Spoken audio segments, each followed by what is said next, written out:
आज नेटफ्लिक्सवर एक 3D अॅनिमेशन सिनेमा बघितला आणि एकाच वेळी अंतर्मुख आणि थक्कही झालो.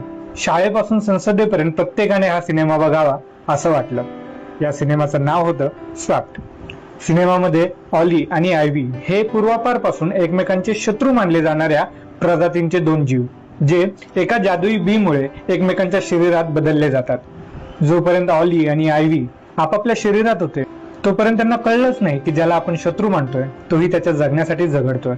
संवादाचा अभाव द्वेषाला कसा जन्म देतो हे या ठिकाणी अत्यंत सुंदर पद्धतीने मांडलंय. या कथेतला विलन आहे एक राक्षसी लांडगा, जो संधी मिळाल्याबरोबर एकमेकांच्या रूपात नेणारं हे जादुई बी जाळून टाकतो.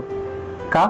कारण जिथे संवाद संपतो तिथे अविश्वास वाढतो, आणि जिथे अविश्वास वाढतो तिथे एकोपा संपतो, आणि जिथे एकोपा संपतो तिथे राज्य करणं सोपं जातं. नाही, हाच राक्षसी लांडगा पुढे हळूहळू संपूर्ण जंगल जाळू लागतो.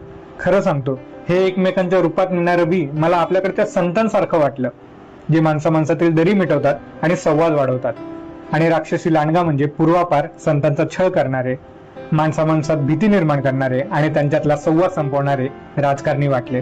शेवटी ऑली आणि आयव्ही संवादाच्या मिळालेल्या संधीमुळे एकमेकांना कसं समजून घेतात आणि जंगलातील सर्व पशुपक्ष्यांना एकत्र करून या राक्षसी लांडग्याचा कसा सामना करतात हे या सिनेमात दाखवलंय.